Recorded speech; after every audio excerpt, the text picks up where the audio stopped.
that is actually acting like this octopus feeder. So it's like this large entity, and it could be any numbers of types of entities that may take different forms. It's not just, quote, a reptilian, okay? It could be like a fallen angel. It could be one of these bird, we call it the Horus Ra beings. It could be an insectoid being, and they may take different forms, but they are psychic energy feeders in some capacity, and they may use a particular cult or religious or new age belief system to manage that control.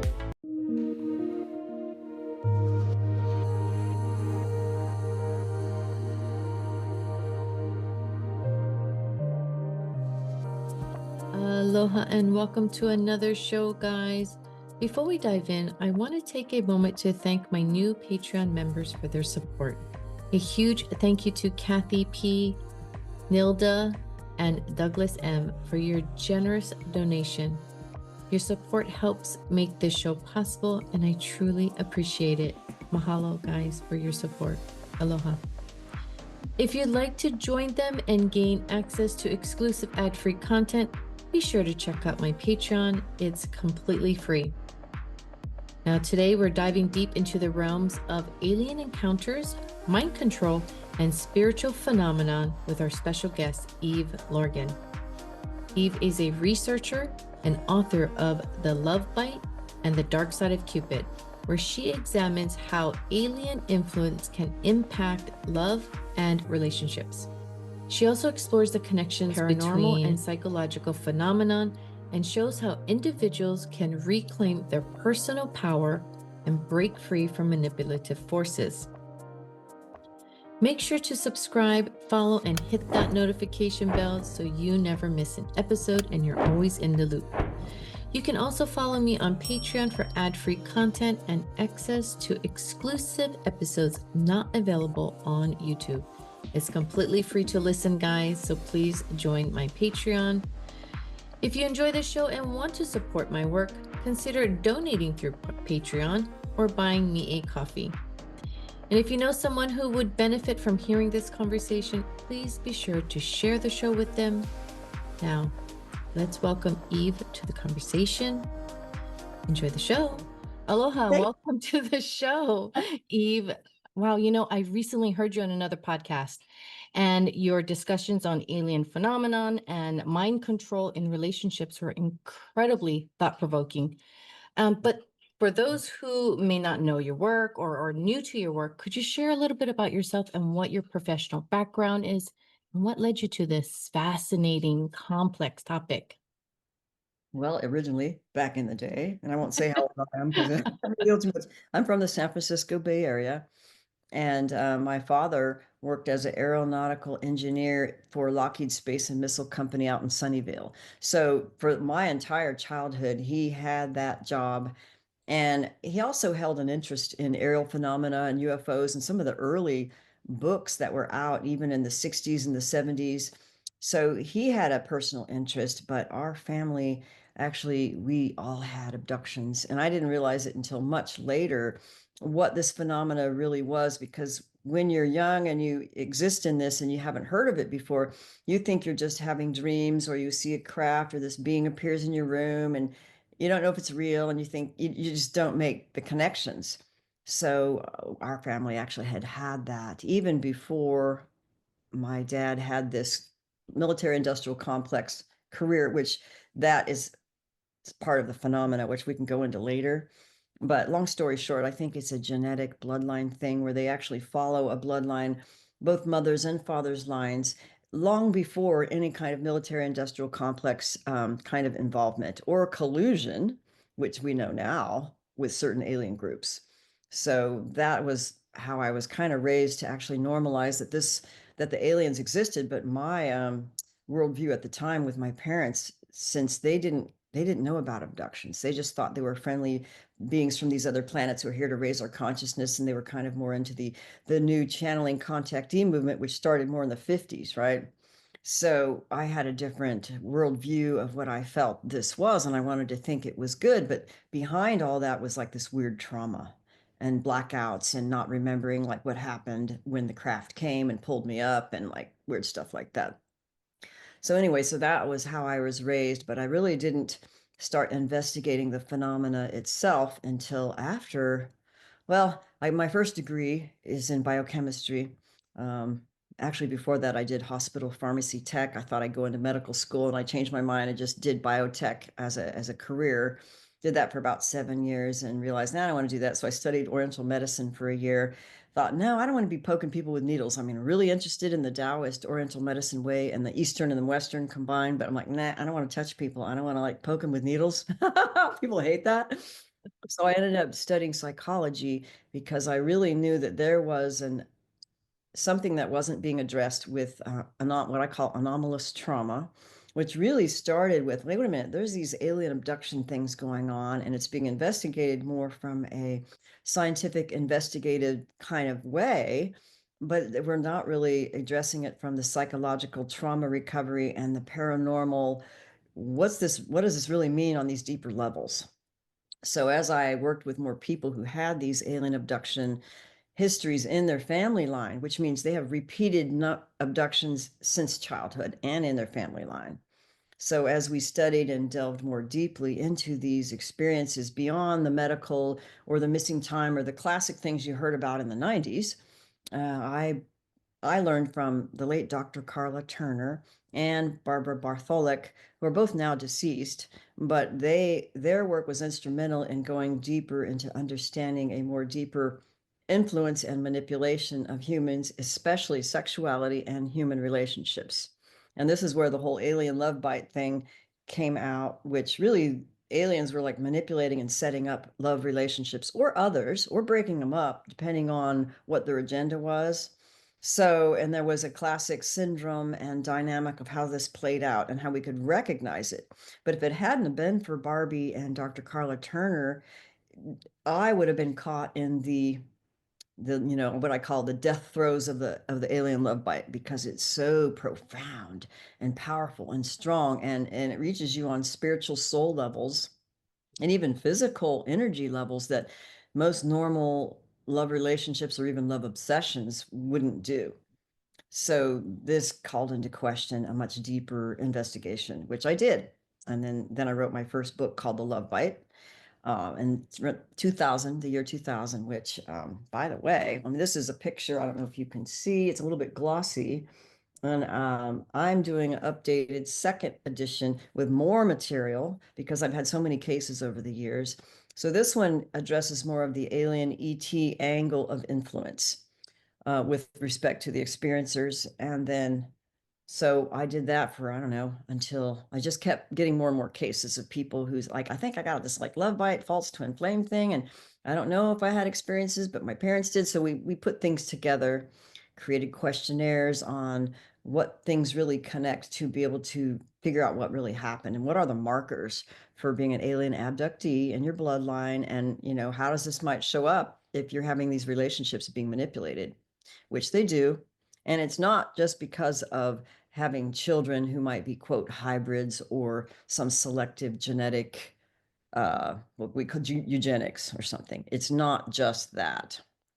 So anyway, I don't know if I'm going overboard, but that was the first book. So the second book, which is an extension of going deeper into people who get kept coming to me like they think they have a manipulated relationship, but they don't remember having like UFO sightings, or they don't know if they're, quote, having contactee stuff, but they have a dynamic in the relationship that suggests some third party entity, an interdimensional interference, or this false twin flame kind of thing, or energy vampirism kind of evidence. And of course, narcissistic abuse has become a big thing that now we can recognize those psychological dynamics. But with the Dark Cupid, which I'll show you, I just updated this one, also a second edition.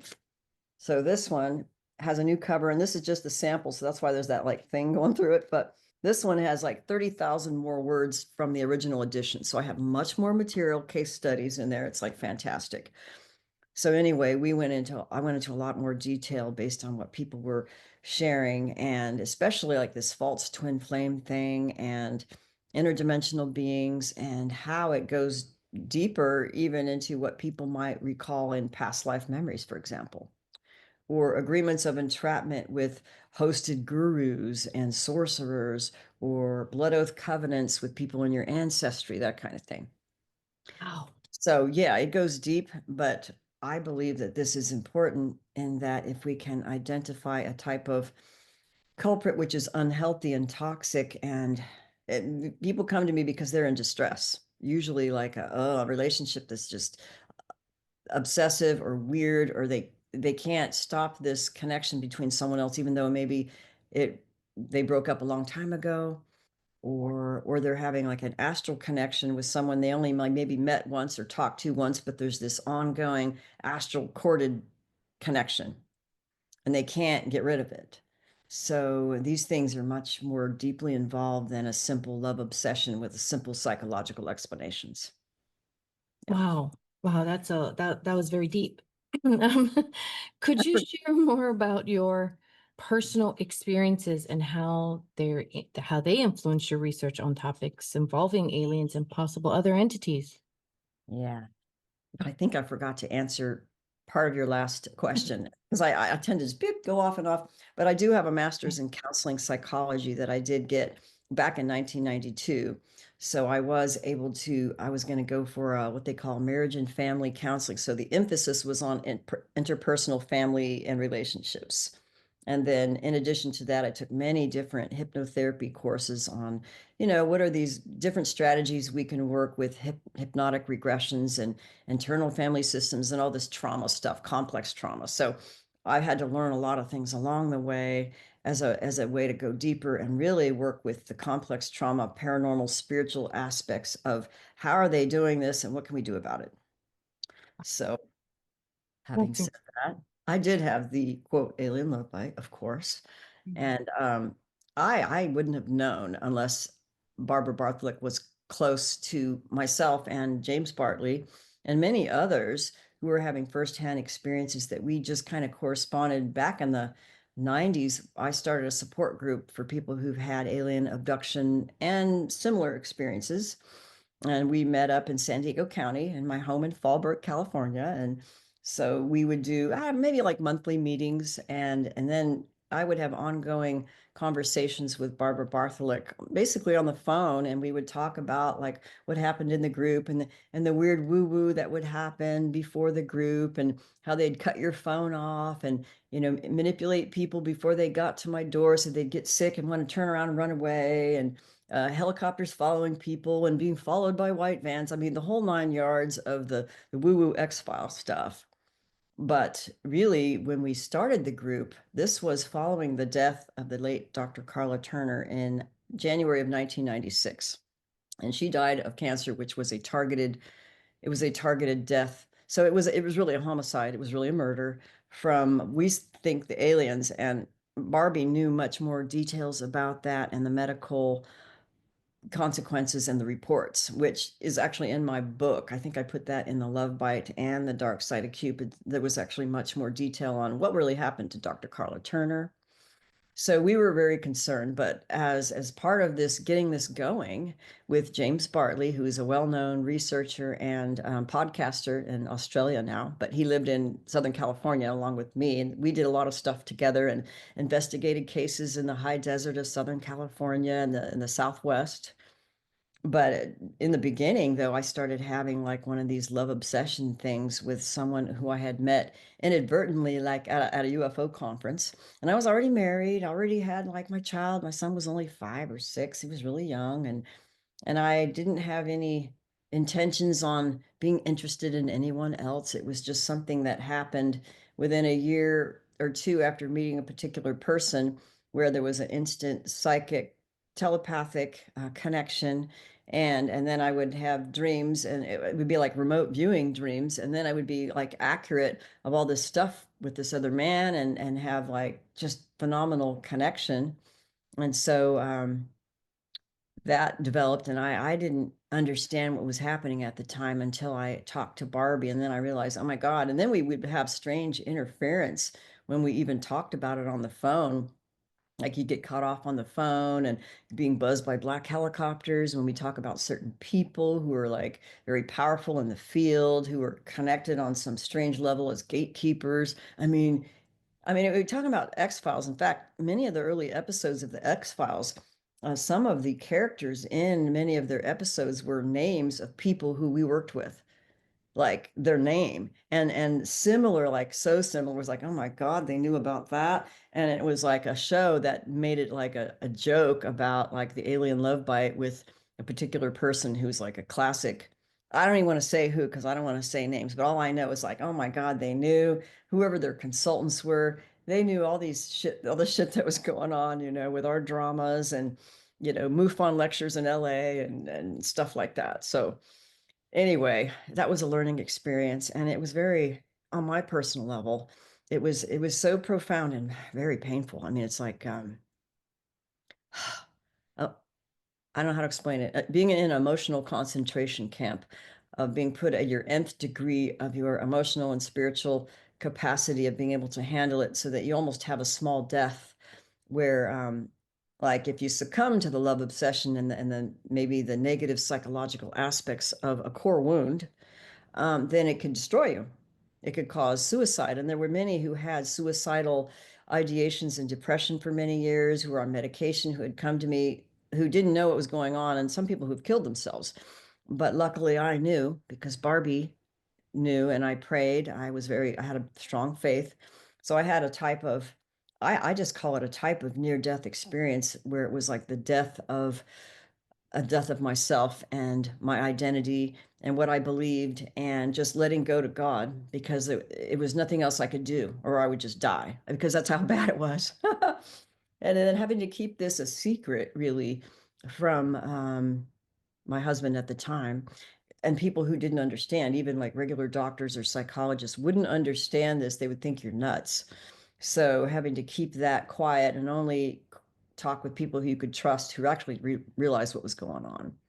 So anyway, God came through for me in my own walk with this, and I was able to let go, let God, and then I felt it was a transcendental understanding and connection with God. For me, it's through Christ that helped me understand and connect with let's say, a higher aspect of myself and God. You can call it your oversoul, you can call it God. That was able to get a transcendental understanding of the whole thing as it happened. And knowing that once I was able to let go of the obsession and even my own, let's say, illusions of myself, the other person, and reality, let go of that and see it from another perspective, I could see how all this took place, um, let's say, from a higher authority. And so let's say there's God that orchestrates everything through all these different multidimensional levels. And that when you're connected with God in this higher level, or really who we are in our eternal spirit, we can come to an understanding of, let's say, all these things that are happening on these other, we could say, lower levels, and that it doesn't negate, let's say, let's say the alien beings, who are the intermediaries functioning on this other dimensional level. And they are who they are. They do what they do because it is their nature. Just like a snake is a snake, or a dog is a dog, or a what is a what. They continue in doing what their nature is and what their agenda is on those levels. So it doesn't mean, oh, they're good, they're working for God, all for your spiritual whatever. That's not what it means. It just means that I came to an understanding of perceiving how they were intermediates in a larger picture, which for me was a learning experience of self-discovery, and really learning how to recover from my own traumas, which really drove the process of, how shall I say, our vulnerability to being manipulated, even by narcissists, by the way, or other entities, or the aliens, or maybe the ones who want to use us as a resource.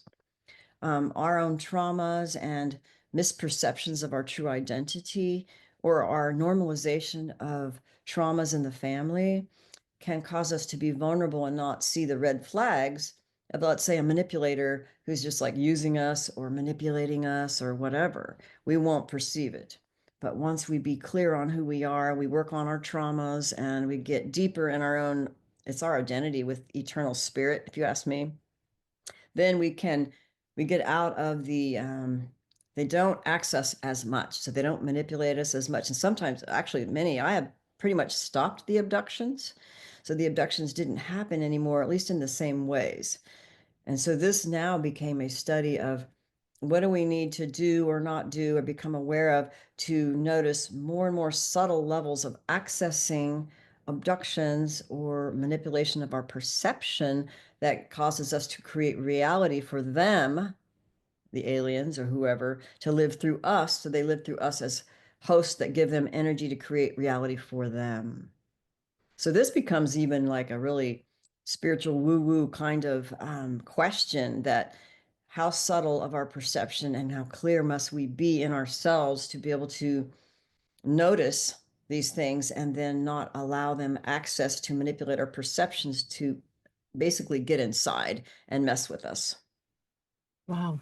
Well, how do you differentiate between experiences involving extraterrestrial beings and those maybe that are associated with demonic encounters? Are there difference? Are they the same? It's funny, there's an overlap for sure.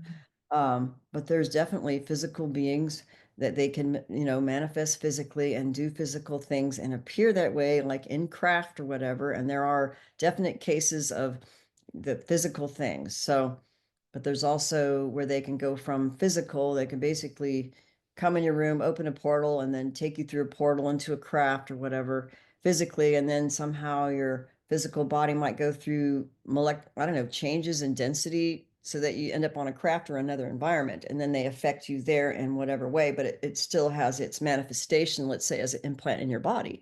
Physically, that could be physically seen on x-rays, like Dr. Roger Lear's work with the implant studies. So we know there are some who've been, described in history, like, the classic alien grays, the mantis insectoids, the sauroid, reptilian, alligator, draconian, even, what do they call it? Dragon-like beings, bird-like beings. They're more rarely seen, but there's also bird-like beings that are much larger and different, and or very human ones who look just Like like humans, aliens? or very big humans. Yeah, so there's all kinds of beings described within the abduction and contact phenomena, but there's also interdimensional ones that will manifest in pretense like aliens. And this is something that I believe the case is in, oh my God, because I just worked on my books. I think it's in my Dark Side of Cupid book. I put a new case in there, which is the Sheila Broughton story, which came to me sometime in the mid 2000s. But long story short, I have seen some cases where someone seems to be under a targeted attack by forces which appear demonic, but also maybe there's a technology involved, or it seems technological or alien related, where they do things that look like classic demonic uh, taunting and, like writing on the ceilings, like the classic paranormal hauntings where, shit would show up on your lawn, or like writing on the ceiling and stuff appearing on your skin. And then things where they do what they call the virtual surgeries, which are very similar to what people might experience within let's say, a reptilian alien abduction, where they're doing implant surgeries and they're working on your spine, or they doing something on some part of your body.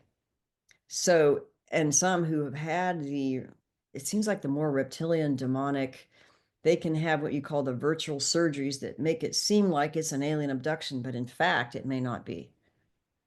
So there is a overlay of, sometimes we're not so sure, but I don't think it's a black and white situation at all, because when we go into the history of people who've studied, what were the Watchers, what really happened with humanity, and then the hybrids of them were the Nephilim, who were the part human, part Watchers, and then there were like reptilians, and then there were bloodlines, and so there is, and then the half breeds who were the Nephilim giants in the old days who got wiped out in the flood. Well, a lot of them, not all of them.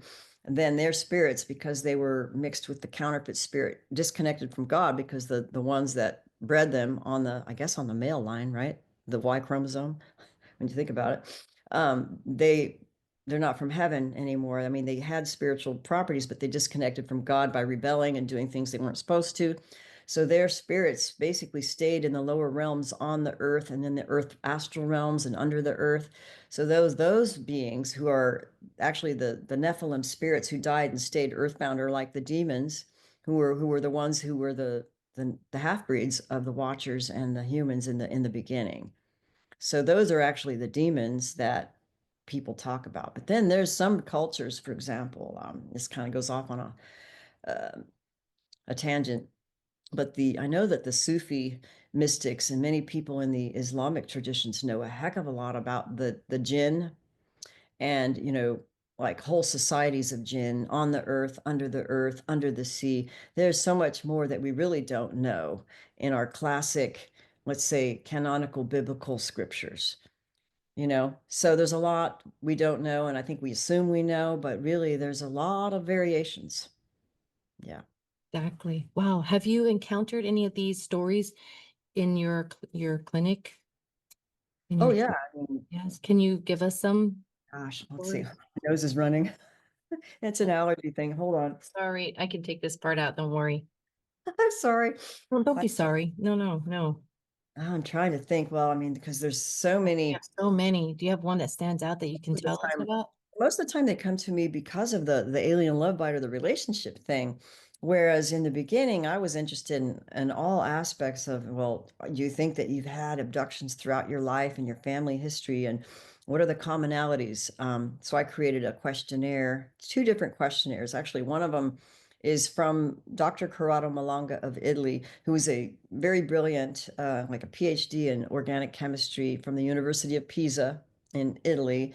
And he did his own studies with alien abductions, UFOs, and people who had experiences for 30 years. But a big part of his study was not only doing hypnotic regressions in a particular way to assess information and regain power from the abductee, from the aliens, and how they were manipulating us. And so he came to understand the aliens in a unique way that helped us understand their modus operandi and how and why they're working.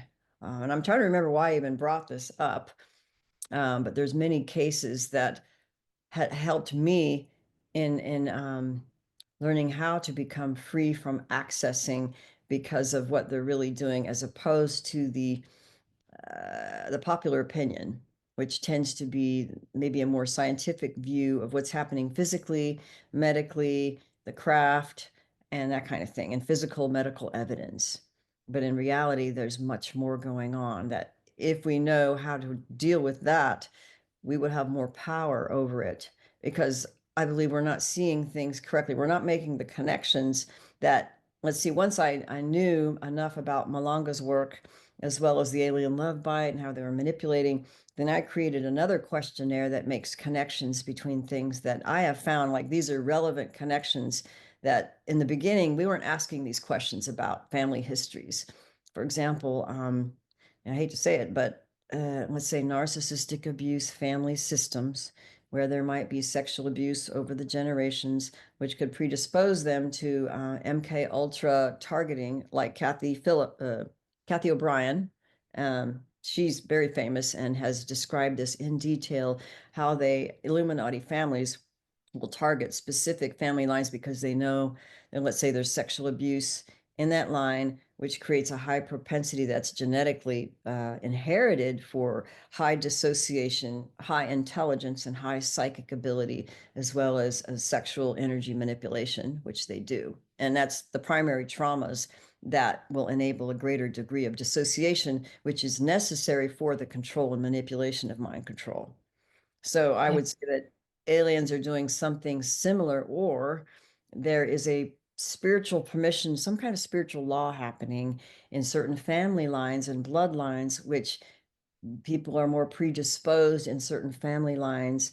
And what I call the occult secret society, black magic, let's say the darker blood oath covenant, like Illuminati satanic lines, for example. But there's many secret societies where there's people who are taken from them, and there's many different kinds of secret societies, but they're all kind of connected to the same kind of thing. So I learned this over time, like, okay, so do you have this in your family? And then sure enough, they've got it. And sometimes it seems opportunistic, where they have a what do you call a love bite or a false twin flamey thing with someone, and they've never really had this history. They're not abductees. It's not necessarily in their bloodline. They don't know. But after they had met or had a encounter with a powerful, let's say reptilian host, for lack of a better term, let's say they're hybrids. They're hosting a non-human spirit that is reptilian in nature, that has a particular nature. And their nature has a high degree towards sexual energy manipulation and courting your psychic, your life force energy and your sexual energy to humans who are hosted by these beings, or they're hybrids hosting this kind of spirit. And they're good at being like cult leaders, having narcissistic qualities, and they might want to do a lot of the sexual tantra kind of thing, or a high interest in a cult leader, sexual tantra, or they're a meditation leader, or they think they're a healer, or they do your astrology chart, or they do this, or they do that. And then after like interacting with this person, maybe doing one retreat, or just being part of their small little group, and they just maybe talk online, and then all of a sudden they're astrally connecting to all these hundreds of people that are like their online harem. And then they start doing these weird sexual astral twin flamey things with all their quote clients or students or whatever. And so it's an entity that's working through a human, could be a hybrid, that is actually acting like this octopus feeder. So it's like this large entity, and it could be any numbers of types of entities that may take different forms. It's not just quote a reptilian, okay?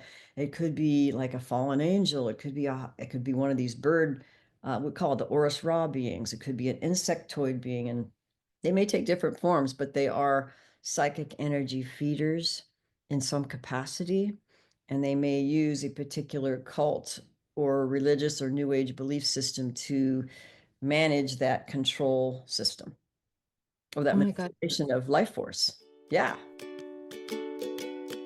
Hey Ohana, I hope you're loving this conversation as much as I am.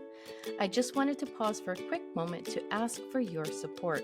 If you're enjoying what you're hearing and feel like we've earned it, we'd be so grateful if you could leave us a rating or review. Your honest feedback really helps us grow and reach more people who love exploring these fascinating topics. And if you think this episode would resonate with someone you know, don't forget to share it with them. Mahalo nui loa for being part of our journey. Now, back to the show. Or that Oh my God. manipulation of life force. Yeah. So when you're saying hosting you're saying within their body physically, like being possessed almost? Yeah. Yeah. And a lot of times it's a full possession and they know it. And other times they seem like they're not aware, but then they act kind of, I don't want to say stupid, but like super, like really, really unaware of like they have total attachment. And sometimes the attachments are like, on certain chakras. And there may be there was even an article written on my website by a person where she talked.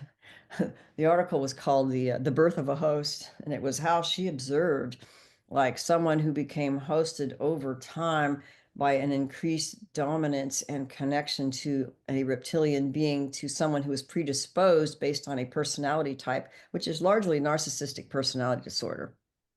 And how over time, and maybe it started out less hosty, and as time went on, it became more hosted, and then like an inversion happened with their energy field. Something shifted and changed. And then they become more healthy, and maybe even had better longevity and even more control, and like charming control over people. So yeah, this can happen over time, even like in drug addictions. And this is something Opening start. yourself up. Is that why when you do drugs or something like that, you open yourself up to them and they come in? Yes, that's very possible. Not that doesn't happen to everybody who has like an addiction, but I know that I have had reports of people, let's say methamphetamine, they called it crack cocaine in the old days. And this is something Barbara Bartholick had found, where there was clusters of cases where reptilian hosting and extreme psychic ability and other things would happen with these crackheads who just got hosted. And then they started having like reptilian UFO and alien abduction encounters, but they also had telepathic, weird psychic abilities that came along with the use of the drug, because of like the drug itself and the reptilian.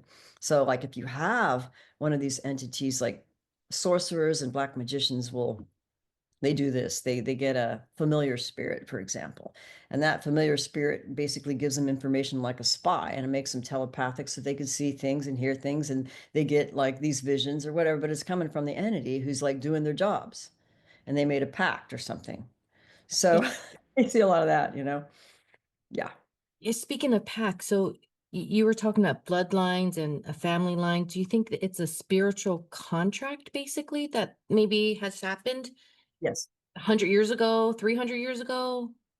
Yes, and sometimes it can be identified. And I believe that this is where it becomes actually exciting part of a, you know, a revelation and a discovery of your own history when you're really serious about recovering and, you know, connecting with your original identity of your eternal spirit, not past life this or past life that. That's not what it means. It means recovering from trauma and these malevolent aspects of complex trauma and family histories, but also working on actually renunciation prayers and breaking curses with Christian prayers tend to be more powerful, but I believe they need to be done in a specific way that people who are in the field who have worked with, let's say, ritual abuse families, that you're talking about the highest level Illuminati family people who are defecting and getting well, and then discovering the blood oath covenants that had come through rituals, not only in their life through ritual abuse, for example, but maybe their ancestors. And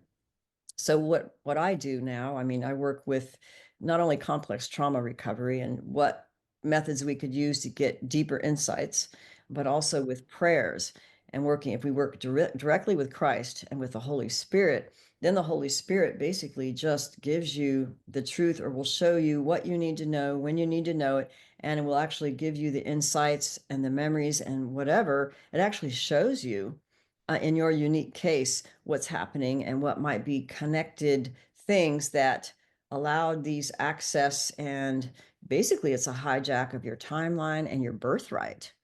So when we cut those curses off and we, you know, reestablish our true blessings and our true birthright, which is not, we are on a, how shall I say it, humanity has been largely hijacked and we are property. Many people have thought, well, we are property, like the Charles Fort from the 30s talked about, like, is humanity property of another predatory, unseen race that are kind of controlling humanity? And many believe that that is true based on the reports, like, you know, like the David Icke material is classic, who had brought a lot of this out in the public domain in a big way. But I believe that when we discover these things, and I think we always have to take what we self-discover based on how the spirit of truth is revealing itself to us when we connect to our authentic identity in Christ or eternal spirit. And instead of, let's say, saying what a psychic told you or what a channeler told you, don't do that. Like they could say all kinds of things, they may or may not be correct, but it's, we have to discover this based on our own direct connect to truth, which we can do. And then that Wow. things are revealed in amazing ways, really. And then it can show you like, oh, this happened, and it actually shows you. Or even how subtle contracts happen in traumas. And we know this from even non-woo-woo stuff, so to speak, where if you have an early trauma and this caused you to have an emotional, strong emotional reaction and a belief system or judgment at the time of that occurrence, which could have been dissociative. And then that is kind of sinks into your subconscious mind to make you believe like all men are bad, and all this or all that because of that particular experience. All dogs will bite you, or all whatever. You make you have these phobias or these belief systems that then can turn into self-fulfilling prophecies. So we get to the root of what caused that false belief or that judgment through that trauma, and we bring healing to that part at that time. Could be a 4-year-old child, you know, could have been a teenager, could have been a 2-year-old, could have been in the womb. So that's part of the healing process so that we can get deeper truth and unwind the lies we believe about ourselves or others that kind of direct a false, you know, it screws up our timeline. Yeah. Or our relationships too, you know. Right. So do you do hypnosis? Yeah, I have a style of like a hypnotherapeutic process, which is really more like a guided visualization under a relaxed state, and where you just kind of self-discover things as they appear to you and as you're directed. I like to do prayers with it if people are open, and that helps bring a type of because there's a lot of interference in this work. I mean, oh my goodness, your power turning off and your internet suddenly going off and the video stopping, and I mean, endless things that, people getting sick before their session, or things happening. So we learned this early on, actually, in the abductee support group days, where it's like, oh my goodness, all these things happen, like they're trying to stop us from sharing and finding out the truth of, well, we find out a lot by talking to each other. And support groups are very helpful in discovering, like, oh, I didn't think that was related. You mean that happened to you too?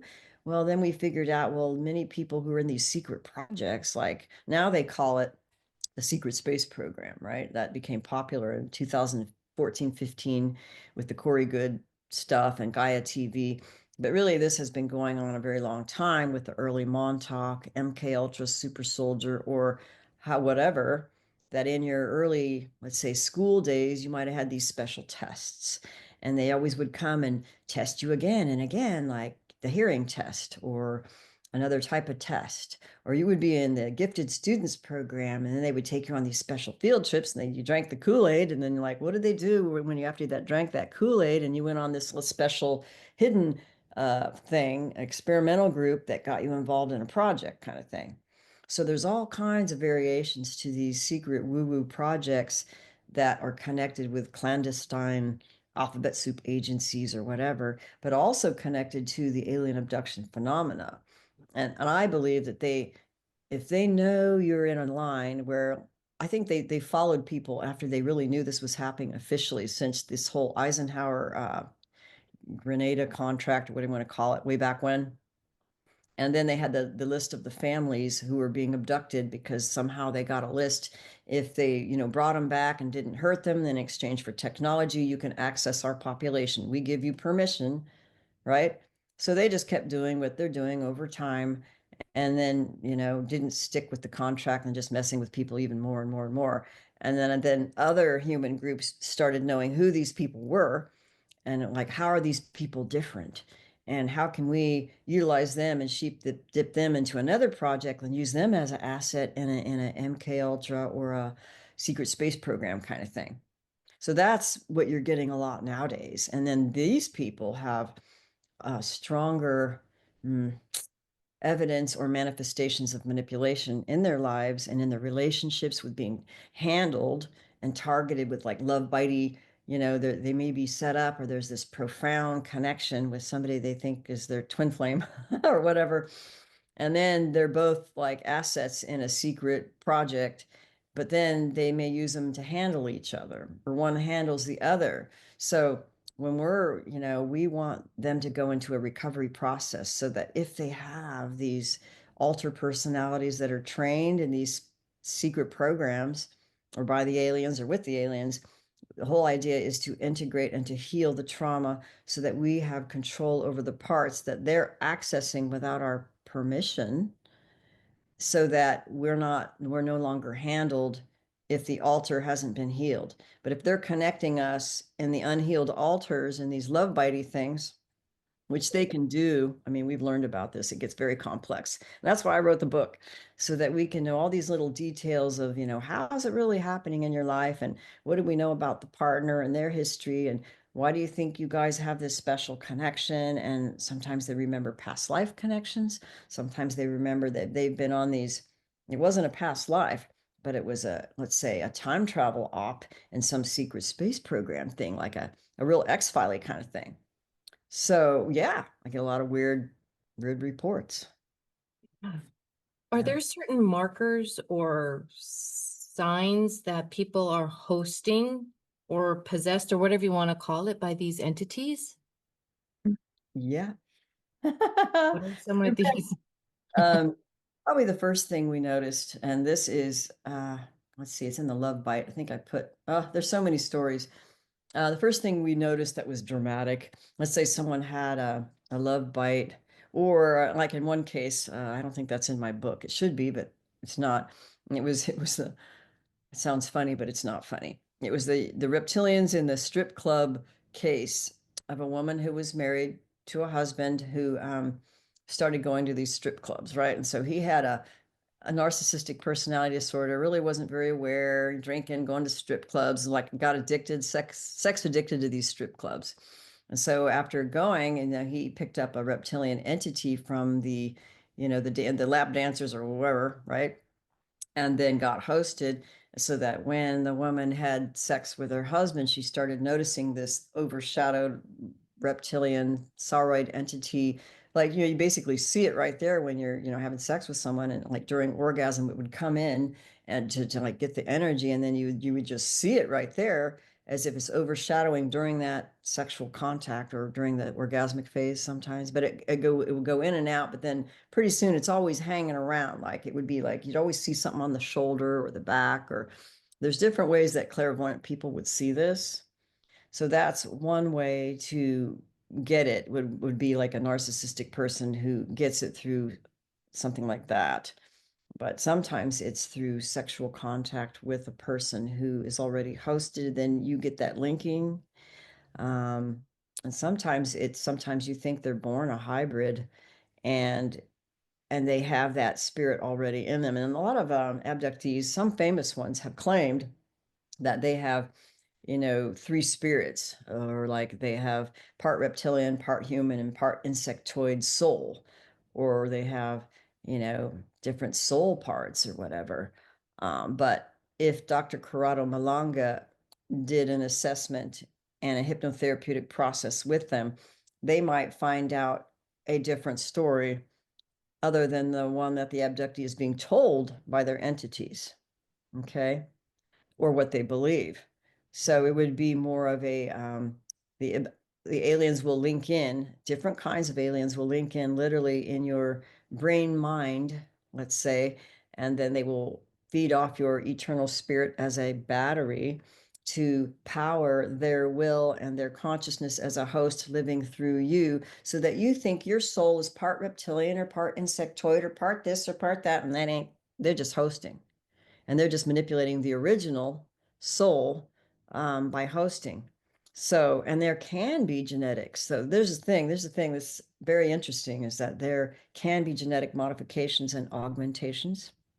And we've heard this many times with people. They say they're a hybrid, or they may have unusual things where they're told they are. And there may be, I believe that there are some people who are augmented, and I'm not sure where that occurs on the genome, whether it's mitochondrial or autosomal, but there's maybe medical markers, bloodline markers, and maybe even physical characteristics that some people know what to look for, which is interesting. And I'm going to jump to a case that's in my Love Bite book, which was a famous case investigated by the late Bud Hopkins way back in the 90s.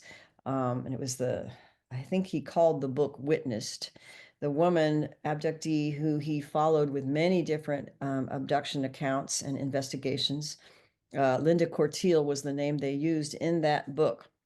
So in my Love Bite book, what I did is I would just focus on the aspect of her experience that was in Bud's book, and along with, corresponding with her, that I wanted to just do it on the love obsession and how they set her up as a child several times with another man who was also an abductee, who became like the FBI agent later in life, who actually observed her being abducted out of her Manhattan story window floating through the sky. So it was definitely witnessed. So this was a very, very famous case, and I think there was like a Netflix show on this as well. It's on now. It Yeah. just came. Yeah. I didn't see the whole thing because they made it like this big fiasco between, Yeah. the Two people. twin wife, I can't remember her Yeah. name, Bud and Linda, and they kind of maybe had some personality differences, which that's understandable.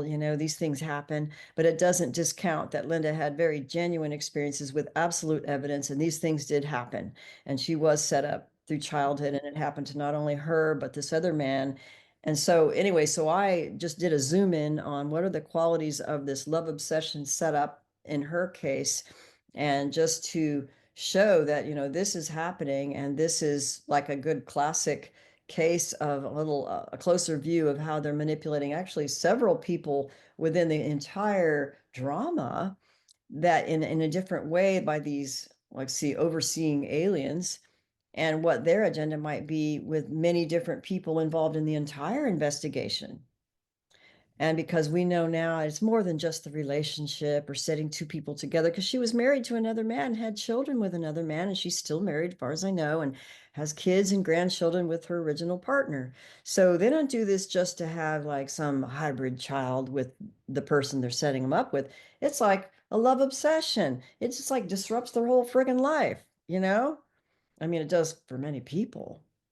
So anyway, so I focused on that case to just highlight this is what happens. And, Bud Hopkins seemed to think at the time that, well, this doesn't happen in the majority of the cases. This is rare. But when I investigated, when Barbara Barthlick did, we're women. What's important to women? Relationships, relationships. This is a woman thing, man, talking about relationships. So once Barbie had started seeing these things over and over again, and we know what to look for, and now we start to see these similar childhoods and these markers like, wait a minute, this is happening a lot more than people are letting on. And, in the early days, the investigations had to stay credible. We want to keep it scientific. We want to keep it credible. So they want to like, no, no, no, we got to sweep that under the rug. No, that's not credible. That's not science. That's not important. It's important. It's very important. In fact, I think it could be the key behind everything.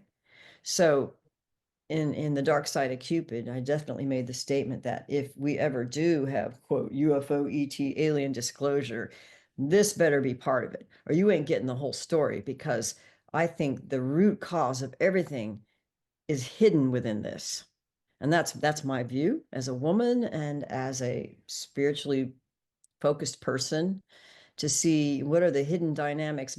Also, Dr. Corrado Malanga's research is absolutely excellent. And by the way, just as a side, there has been recent research on I believe it is the Giza pyramid in Egypt, the main one, and the Sphinx and all that, and how they had done, I think, sonography and other satellite-based systems to view what is underground, and then found structures underground that go way deep that suggest the pyramids are more than just those structures on top. There's something deep underground that connects to a type of energy collection or transformation on a very high advanced scientific level. But see, Dr. Corrado Malanga was part of that investigation, bringing that out. And his research with the aliens, I could tell you, he knows some deeper insights about all of this. And I don't think a lot of people know, like, they know him associated with this recent Giza thing and some other scientists, but, his stuff in the alien abduction phenomena is excellent. I think that it needs to be known that there's so much more going on. In people's experiences too, which, I mean, I can go on in one case in The Dark Side of Cupid, which is one of the additional cases. It was phenomenal in terms of the depth of nuances and deep recovery insights that this woman had to go through. But long story short, she did have what she believed to be past life connections and agreements with, I think, a reptilian. Maybe it could have been a winged reptilian or different reptilian types of beings in the ancient past, as this whole thing about the sacred priestess thing in like ancient times, or being a sacred prostitute priestess kind of thing. And then she remembered something having to do, it's in my book, being underneath the pyramid. I don't know if it was the Pyramid of Giza, but the pyramid is the four-sided thing. But underneath it, she saw basically an inversion of a pyramid. And at the base of the inversion of the pyramid underground, they would do these rituals that had to do with like a sexual tantra thing, but it involved like a reptilian connection that used the women for the power to power up these beings and these sorcerers or these men in these culty groups. Okay. So that alone, keyed me to, she remembered this reptilian lifetime after lifetime manipulating the love bite partners that kept entering into her life through cults or gurus or this or that. So when you see, how far this goes back, maybe even in ancient history with ancient religions, ancient cults, ancient practices, and I believe now, based on what I've heard, I think they try to glorify this sacred sexuality, ancient priestess, goddess, blah, blah, blah, blah. And then it's just like being manipulated by these beings who are doing the same thing they've been doing for thousands of years. And they're taking our energy and our life force and our creative energy and trying to make us think we're working for them or doing a good thing or have a special mission. And they do all that. So that's all I'll say for now because I don't want to get overboard. No, But no, I was going to ask you that question. So it's funny that you answered. I was going to ask you, have you explored any cases that, individuals when they were undergoing regression therapy, if they discovered any connection between their experiences in ancient mythology, even involving demons or malevolent spirits. So you that kind of touched it right there. What is it with sexuality that these entity needs to use maybe for our, I don't know what they use it for, energy or whatever else. What is it with that? It seems so perverse all the time, the way, that they're involved in this. Why? I believe it goes back to the Tantra thing that they do. Like if you talk to people who are from Illuminati bloodline or the, let's say, satanic ritual abuse families, and they do these different rituals. And a lot of times I know it's gross. Sometimes it's murder, blood sacrifice, the blood Lots of people like consumption or that. the body Yes. consumption, but sometimes it's a sexual tantric encounter with they use a woman or a man and they do a tantric sexual thing within a ritual format. And then beings are invoked and they're involved in the energy that's produced through this tantric connection. And so that energy can be used towards magical operations because it's power. So a lot of these, tantric things are used for like sex magic, basically a type of sex magic.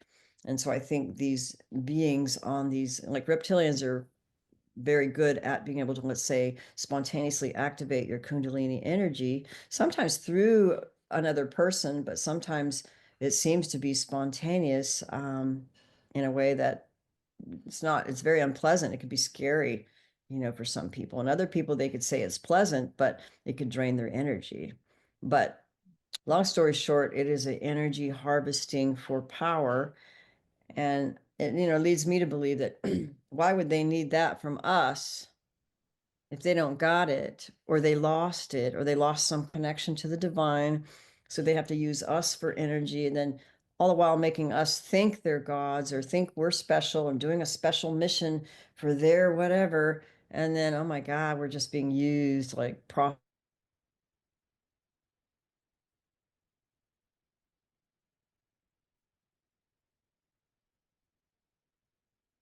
I just lost your connection.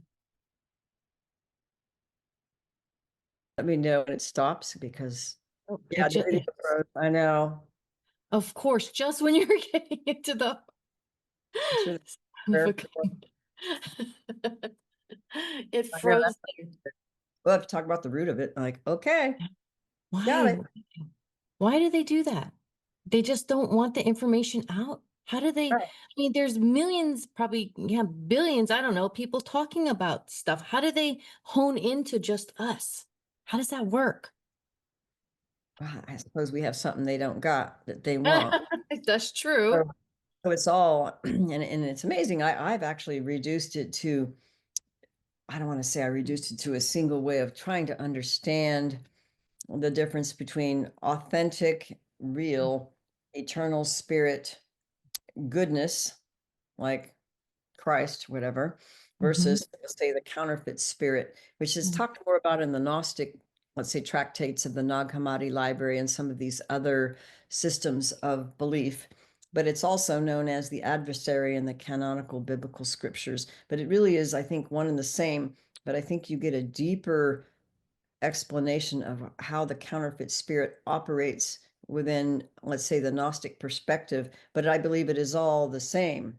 Mhm. That they say that the beings who are let's say the fallen angels, for lack of a better term, if they disconnected from the original eternal God by rebelling and doing whatever they're doing, and they lost that connection, that means they got to get it from somewhere else to continue to create or to have a form of immortality through those who still have that connection, then use us as batteries, but trick us into thinking we're doing a good thing and that they're gods. And since they were so much smarter, I mean, you have to, I mean, I think it's, I think there's a lot of things that blame the victim kind of ideologies. But if anybody is born and raised in a family system, or you were raised into human trafficking or ritual abuse, or even alien abduction, it's like it ain't your fault. You were born into it, you know? So it's not your fault. And how could a young child or even an adult know when what these beings are so much more intelligent and have histories of being able to groom us and manipulate over centuries and thousands of years through different systems, maybe different religions, different belief systems, whatever, then we really don't have an effective defense if we really are not as smart as they are to figure out what they're doing until after the fact. But we find out after the fact when we're adults that, oh, when this happened when I was a child, I couldn't help it then, but now I can regain my, that alter personality that's still living in trauma, and I could heal that inner child. And now that I know that this was a predator and this was a cult group that took advantage of, young children, and so when you're an adult, you know better and you can reintegrate these qualities of wisdom and truth so that this doesn't have to happen again. And we can help protect others who wouldn't have that defense. And children don't have that defense naturally. And a lot of normies don't know this stuff. And they would have really no way of defending against it, just like alien abductions. If you don't know, you're easy pickings. You know what I mean? So Yeah. the more we know how they operate and why and how they access and how we can build our strengths, the more we can be resilient to these manipulations, whatever they are. Have your ideology of aliens changed over time? Like, did you think that they may have been good, trying to help, and then now you realize they're more demonic and evil? Well, I think the ones abducting Mm. tend to be more manipulative. And I found out through my own personal experience, the ones with, let's say, the bad ones tended to stop as I did my own recovery work. But it didn't necessarily stop me from perceiving them when they were interdimensionally peeking in, because I became aware of them in different ways. But it doesn't necessarily give me a black and white view, because I also know that I've had experiences with benevolent beings who have different forms and ways of interacting in my consciousness and in my reality that were absolutely loving and joyful and wonderful and showed me things, and they're not bad. And they weren't associated with abductions, but they were associated with just communicating to me or appearing to me at a particular time, just like an angel. Angel? Oh, Well, yeah. yeah, I've had angelic intervention more than once. Mm. And the angelic intervention happened as a result of prayer, and I was afraid for my life at a particular time. Actually, it happened more than once, but in those kinds of encounters, in my experience, it has been that you can't just call upon them and like channel this being and always have like little visits with this benevolent being. In my experience, they come when they come. If it's necessary, they come, but they come on their own volition, and we don't have control over always having this contact with this benevolent being. And I believe the ones that are playing benevolent being and, oh, you have this special contact, and you keep channeling them, then that might be the fake ones, you know? True. So True. that's my Wow. view. Now, Yeah. do you ever, maybe, I don't know if you've encountered this or not, when or while being abducted or during their research, if people call upon the name of God or Jesus or Jehovah, Yahweh, does it stop? Have you come across that at all? Or Yeah. if you say Jesus, does it still keep going? Yes and no. Okay. I believe that you can pray and it does stop a lot of things, like the Sheila Broughton case that was the one I mentioned earlier with the virtual surgeries and this demonic attack that was part of a targeting that connected to her family. But she finally did do deliverance and prayers and had to learn a little bit more about. So sometimes just saying the name of Jesus doesn't help. We have to go deeper into connecting with Christ and understanding our identity our identity in Christ as the grace that comes through faith in our connection of belief that allows this deeper connection and protection. And then it works more powerfully when you're really active in your faith, really applying the way, the truth, the life, which is the gospel of peace. Not passivity and not enabling the predators, because I have a thing about that. So I could say yes and no. Like there was a case that Barbara Bartholick had given to me that's in my Dark Side of Cupid, of a very unusual case that seemed to be an opportunistic abduction with an unusual kind of being that did do a possession, and a strange thing where like markings would appear on her body and certain symbols. And she actually had like a possession where Barbie tried to do scriptures when she was literally being possessed, fighting off this being, and it didn't work. But at other times, some people it did work. So I think we have to really apply our faith, and I believe now in hindsight that it's not just faith and prayers. It is, we must work actively to do. I say that the complex trauma recovery is one of the biggest missing pieces in a lot of spiritual modalities towards healing that they're overlooking. And that if we can understand trauma and dissociative identity disorder, or that spectrum, and really work on healing it just from how we understand humans and psychology and the nervous system and the brain. When we incorporate that in self-understanding, we have a much better chance of healing and not being misunderstood, because there's some people who have, let's say, compartmentalized alter personalities from ritual abuse or whatever, or it could be abductions, where that's like an alter that holds the rage or holds like grief or holds a negative emotion.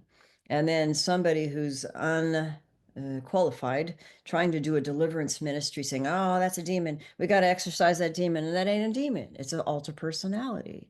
So we have to be careful in how we work with the recovery process, to really be sensitive to trauma histories in the family, and working on every level that we can, because I tell you, there's so many people who've been hurt. I mean, many people in the early days, like when they went public with their alien abduction testimonies on some of these early talk shows, and then they got totally like creamed and bad-mouthed and ridiculed, and bad shit happened. They lost their marriage, they lost their job. I mean, there's so many things that happened to people in the early days where they just shut up. They don't want to talk about it. But I think now more people are a little more open, but it still happens in families, and a lot of them keep quiet. Sometimes because our own, there's clandestine human groups that keep an eye on some of these lines, and then they harass them or they target them. So there's all kinds of unusual things that happen with different people, and they just won't keep quiet, you know. Wow. Yes. That's amazing and powerful. Yes. Well, I want to thank you, Eve, for sharing your insights with us today. And I want to respect your time. But before we wrap up, could you please let our listeners know where they can find you and more about your work? Okay. Well, I'm working on the second editions of both books.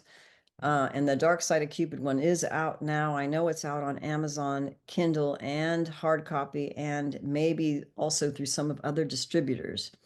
And I'm working on an Italian version, which hasn't come out yet, but that's going to be in Italian, simply because there was many people in Italy who are aware of this with Malonga's research as well. So that, and then we're working on the second edition to the Love Bite, but it's in progress. But that Kindle of the original version is still available, like on Amazon.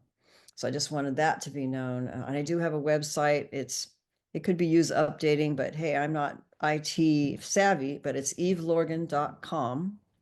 And then I have a Telegram group that I do more updated things called Alien Love Bite. It's a private group, so you have to like contact me on a email or a web contact thing on my website. Just ask and I'll send a link. And so I'm only really on, X, and I'm not even on Facebook. I'm on LinkedIn, and I'm trying to get more social media, but really it's just email and Alien Love Bite Telegram and my website. And I'm on a lot of different shows. Like I've appeared on many with James Bartley on the Cosmic Switchboard show. And I have two what do you call it? non-YouTube because it's censored so much. I mean, Odyssey, I have an Odyssey and a Rumble channel with a lot of different interviews that someone who's very special has done for me to do many interviews, so that is available on Odyssey and Rumble, many interviews. So, because I've got so many, I've been doing this for 30 years now. So I have a lot of interviews, and I have changed views over the years, like refined my views also. And that's just something that happens that I want people to know, that maybe 10 years ago I might have had a particular view that now I'm a little more reserved. So, but that happens, right? As Yeah. we learn. And yeah. As we grow. Yeah, we grow. Yeah. Well, thank you again for coming on to the show, Eve. I really appreciate you taking the time to delve into these fascinating topics with us, and your expertise has shed light on some truly intriguing areas of research. And thank you again. And I would love to have you come back, because I didn't even get to finish asking a lot of the questions. So I would love to have you come back. That would be great. We could talk about the lucid dreaming and I want to thank my special guest, Eve Lorgen, for sharing such fascinating insights with us today. If you enjoyed this episode, make sure to subscribe, follow, and hit that notification bell so you never miss an episode. You can also follow me on Patreon for ad-free content and exclusive episodes you won't find on YouTube. Your support means a lot, and if you're feeling generous, you can also buy me a coffee. If you know someone who needs to hear this conversation, please be sure to share the show with them. Thanks for listening, guys. Bye.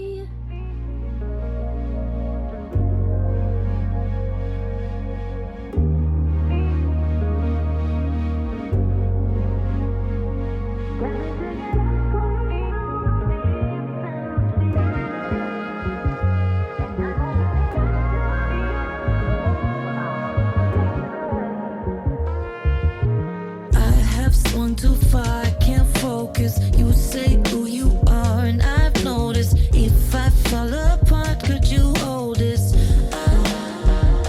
You got me digging way too deep in my feelings, and I'm over here looking for all the reasons. So if you're gonna stick around, and if you plan to hold me down, be patient, 'cause I'm finding out that I might need you. Yeah, don't wanna mess up. I can't lose your love. I can't get enough.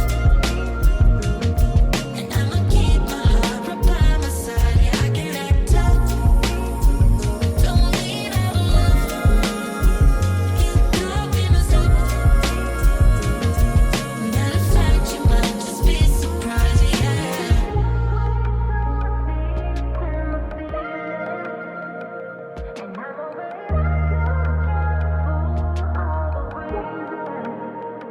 So if you're gonna stick around, and if you plan to hold